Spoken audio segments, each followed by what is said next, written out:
Hello, friends. So, as you all asked for how to select a mutual fund, here we go. This week, we are going to understand how to select a mutual fund. So, let us first understand the type of equity funds we can find in the market. So, basically, there are index or passive mutual funds, index ETFs, active funds, or sectoral thematic funds. Basically, sectoral or thematic funds invest in a particular type of sector or a theme which can be something like pharma industry, technology industry, IT sector, such sectorial funds. So they are concentrated funds. While active funds may be there will be a fund manager and he will buy or sell any particular stock which he feels will go up in the momentum and gain returns for that for particular fund. While index funds or ETFs are basically nothing but they particularly track those funds which we are investing in, the index which are investing in. If it is a Sensex fund, then it will be tracking the exact copy paste of what the Sensex is returning. While if it is a Nifty, it will be tracking the Nifty benchmark. So this will be giving a particularly this will be assuring you that it will give whatever the market. If it is a rise in the market, you will get the rise in the market. If there is a downfall in the market, it will be tracking the downfall in the market. So they will be a little bit cheaper as well. ETFs are actually basically nothing but they are traded on the market, and you can buy or sell on the stock market. While mutual funds are basically nothing but will be traded or units will be allocated by directly by the asset management company. So now next let's dive into the topic where how what to look for in a mutual fund. When you are selecting a mutual fund, what we need to see, there are some essential things which we need to see. There needs to be a proven track record. What does this proven track record mean? I would suggest the fund age to be at least 3 to 4 years old, so that it will have at least gone through one particular market cycle. And if the fund is maybe in a particular benchmark, it should be above the benchmark at least in that particular category which we are investing. uh, at least the fund should always be giving the returns above the market. If it is not giving, at least that particular fund is not giving at least the returns what the market has given, it is always better to go with the passive mutual fund. So that's why any mutual fund you are looking for should always give the returns above or at least as much as the market has given, Sensex or Nifty has given. And I would suggest you see if the fund there is some fund manager change that particular year. So if you're with the past records being seen, if the fund manager has changed, that means that returns which the fund has shown is not bad by not given by that particular fund manager, some other fund manager is given. If there is the same fund manager, you can be rest assured that the same type of investing strategy would be going ahead.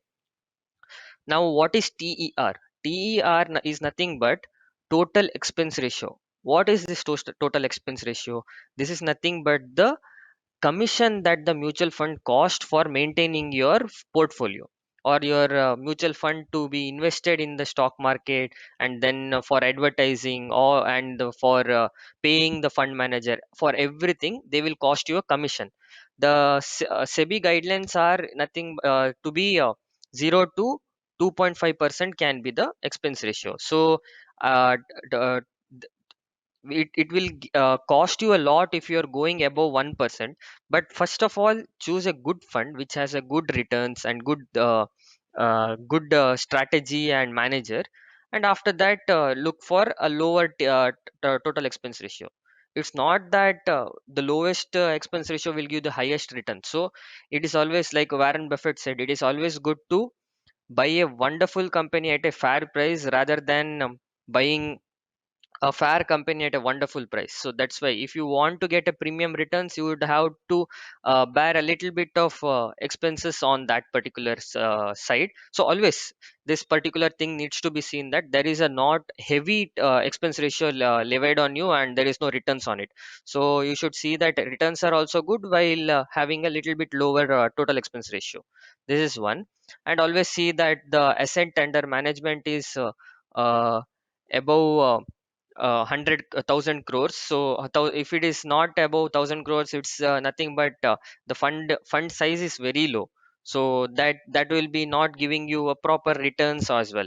So if it is above 1,000 crores, it is good in my particular view. But when it comes to equity mutual funds, it should not be above 20,000 crores also. So that is also need to be seen. Next, you see that there is a low exit load. What is this exit load? Exit load is nothing but when you invest in a mutual fund, they say that when you exit in some particular time, say 1 year or 2 years, you will have to pay a fine or uh, a default rate you need to give for the fund management company so that you can exit it. So this should be as low as possible, both in terms of percentage or and time. So I would suggest a maximum of 1 year with the percentage around 1% should be there, not above this, as it is market standards. So now I would like to also take it to your note that this exit load in an SIP mode will be for every particular SIP, not that first SIP. So now if you are saying 1 year of exit load and I am going to invest on January, then next January you will able to redeem. So for the next February SIP, it will be on the next February itself. That way it works. Now we have seen that what are needed. Now let's see what not to look for. So you need not invest in every new fund that comes in. So never invest. I would suggest never to invest in some new fund because you will not have any track record. Only advertising will be there. So you will not be understanding how the fund might perform. What is the proven track record or history which has. Though they say that with the history you don't go to invest on the future returns, but you need some track record to understand how it will perform. That is one thing. Next, you need not see the value of the NAV. Any fund it might be. If it is even 600 rupees and your 600, 700 rupees is the net asset value, you need not worry about it. Even if you invest 500, a fractional NAV, fractional units also can be allotted. So the prefer for a best mutual fund, not for the NAVs. Don't look for NAVs. Whenever you get a return, you will get a return in a the particular way the NAV grows itself. You will get the return. So don't worry about the NAV. Next, never choose a regular fund because it will cost you extra. This is because a commission for a agent also will be included. So don't go for regular funds. Always choose direct growth fund. Direct is the word which you have to look. If something is shown as regular fund, then don't go for investing it, because the same fund will be having two types. The fund, if you are investing in, say, HDFC Sensex index fund, then there will be two types of fund if you can see. One will be regular fund, another will be direct growth fund. Go for the direct growth fund. Now, always look for change in the fund managers. If there is, I have already told that if there are any change in fund managers, the returns might not be the same. So that's the particular reason why you need not invest in it. These are some flags you can go. Now, after going through all this filtering, you might want to go for one more stage of filtering where you can understand, because there are more than 5,000 mutual funds in the market. So you will always need a last final review. Where can you do that? Always look for fund rating on ET Money app or Money Control or Value Research or Morningstar. I would suggest the ET Money app and the Money Control websites. These two are the major ones which are very user friendly. But if you want a more deep dive analysis, you can go with the Value Research and Morningstar as well. They are also a premium websites, so you can go for them. You can always go for them. So after this, what is the strategy we can invest with? There are some strategies. the two strategies, there are two strategies. First one is SIP. So SIP is nothing but systematic investment plan, where every month on a particular day you can choose the day. You will automatically get your automatically you can pay for that mutual fund. And what is the benefit from this? You get the benefit of averaging the market, irrespective of whether it is high or low or high. You don't have to see how the market is going. Your fund always performs with an average rate, and you will get averaged returns as well. So you will get the benefit of not timing the market. So as you all know, that Warren Buffett always said that time in the market is can always beat the timing the market. So always go for SIP mode if you have, and this is a great tool for employees also, because you get the salary every month, and every month you can invest. This is one of the greatest tools for employees. What is the second strategy? Second strategy is lump sum. Lump sum is one time investment. So this is good when you get a money through bonus or something. One time money you get, or when you have some extra cash to invest, you can always go for the lump sum mode as well. But you will not get the advantage of averaging the market. So this is how the strategy goes. Now after you this is for up to this third stage, it is about single mutual fund, how you can select. Now when you are building portfolio of mutual fund, how should one portfolio look like? I can just give you some tips on it. So basically, some one tip is don't buy the fund of the same category.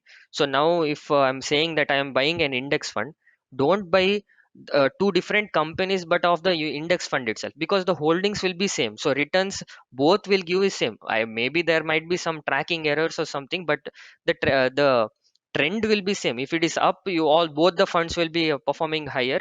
If the market is down, then the both the funds will go down. So don't that's the reason why you should not buy the same categories. Choose different categories, and don't buy more than 3 to 4 funds. Maximum of 3 to 4 funds are enough for covering all your requirements for the diversification in the mutual fund as well. So don't go for more than 3 to 4 funds. I have also seen many people having 20, 30 funds. That is not required. 3 to 4 funds are maximum. So always check overlap in funds. If you are taking the different categories also, maybe their holdings may be same even if they are in different categories. So always check that there is not much overlapping in the fund holdings. This can be done through one website called mutual fund overlap. In If you Google that mutual fund overlap, you will get a website. Go to that and check, you enter your two mutual funds which you are choosing, and see that there is not more than 30% of overlap. Because if you have more than 30% of overlap, both will be giving the same returns and same downfall. So you need not invest in both the mutual funds. Choose one of them, and always invest with a particular goal, so that you will always have a strategy to exit. Otherwise you will not know when to exit, when to keep investing or be stay invested. So always have a particular goal, and when the goal is arriving 2 to 3 years before prior, start slowly in a systematic way, every month or every 2 to 3 months, redeem the investments and get the best of the returns on it. So that's it for from my side. Thank you guys. If you have any doubts, do comment on the comment section, as well as do tell me what do you want to see in the next video.